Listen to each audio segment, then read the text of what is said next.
Filipinos in the U.S. held their own pork barrel protests. Our North America Bureau correspondent Don Tagala reports from New York. Don? What do we want? Dump the pork! In solidarity with the anti-pork barrel protests happening in key cities around the world, nearly 200 Filipinos from the tri-state area came in full force at the Philippine consulate in New York to hold President Aquino accountable. Their demand: abolish both the corruption-ridden Priority Development Assistance Fund or PADF and President Aquino's own pork barrel system. Wala nang karapatan ang mga senators at congressmen na magkaroon ng pork dahil sa ito'y inabuso nila at inangkin. Investigate, prosecute, and convict. Now! Bayan USA's Gary Labao said that 57% of the Philippine national budget goes to what they call the presidential pork, under his special purpose fund, unprogrammed and lump sum funds.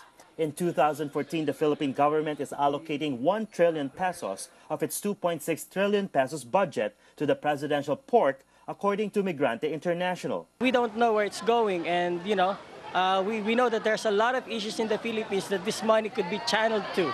Particularly now that there's a lot of issues sa usapin ng pagbaha. This money could be used in developing communities to be able to prevent flooding. Budget Secretary Florencio Abad said last Friday that the 25.2 billion pesos pork barrel fund is not going away. It's still included in the 2014 budget.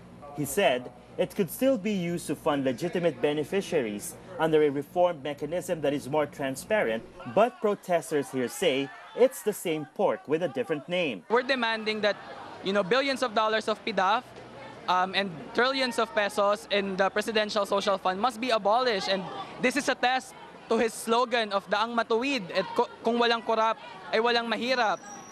We challenge him to stay true to his word and abolish all pork barrel funds for the Congress and for the President. The issue of graft and corruption in the Philippines is felt all the way to the U.S.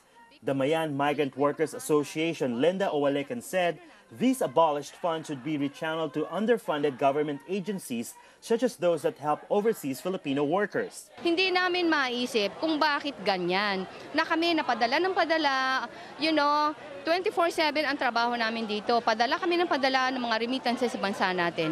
Pero pag kami ang nagiging biktima, hindi kami makaasa dun sa consulate at saka sa gobyerno namin ng Pilipinas para magkaroon kami ng proteksyon at saka assistance. Community leader Lloyd Nicholas Lewis said, come 2016, it's up to the Filipino voters, including overseas absentee voters from around the world, to clean up the Philippine government by voting what she calls the rascals out and electing the good ones in. Register and vote on 2016 because mag-e-elect tayo ng bagong presidente.